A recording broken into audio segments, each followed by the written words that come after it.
नमस्कार मित्रांनो, दारूवाले, मटक्यावाले आणि वाळूवाल्यांचा लीडर महाराष्ट्राला वेठीस धरतोय। मराठा समाजाचे अनेक नेते आहेत, एकट्या जरांगेची मक्तेदारी नाही, अशा कठोर शब्दात अन्न व नागरी पुरवठा आणि ग्राहक संरक्षण मंत्री छगन भुजबळ यांनी मनोज जरांगे यांच्यावर घणाघाती टीका केली। दरम्यान भुजबळ म्हणाले, जरांगे यांच्याकडून सुसंस्कृतपणाची अपेक्षा करणे चुकीचे आहे। त्याला काही शिक्षण आहे का, काही ज्ञान आहे का? दारूवाले, मटक्यावाले आणि वाळूवाल्यांना घेऊन तो महाराष्ट्राला वेठीस धरतोय। हा मराठा समाजाचा नेता नाही। एवढंच नाही तर मराठा समाजाचे अनेक नेते आहेत। शरद पवार, एकनाथ शिंदे, पृथ्वीराज चव्हाण यांसारखे अनुभवी नेते आजही समाजदारीने राज्यकारभार सांभाळत आहे। एवढंच नाही तर पुढे ते म्हणाले, मी 57 वर्षापासून सार्वजनिक जीवनात आहे। बाळासाहेब ठाकरेंनी मला नेता बनवलं, 2दा मुंबईचा महापौर झालो, मंडल आयोगामुळे काँग्रेसमध्ये गेलो, नंतर कॅबिनेट मंत्री झालो, तेव्हा आजचे अनेक मंत्री राजकारणात नव्हतेही।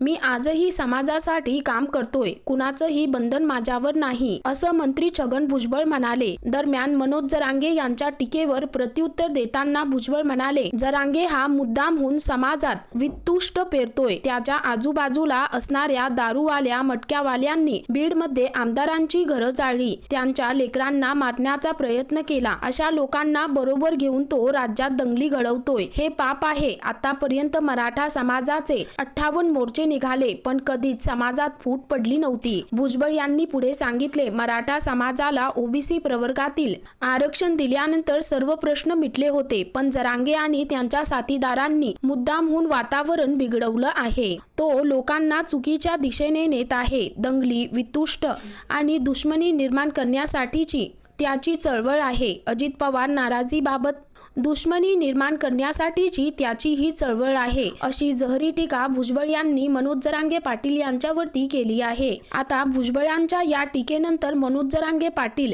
काय प्रत्युत्तर देणार हे पाहणं महत्त्वाचं ठरणार आहे। तर मित्रांनो, या संदर्भामध्ये तुमची काय प्रतिक्रिया आहे खाली कमेंट करून नक्की कळवा।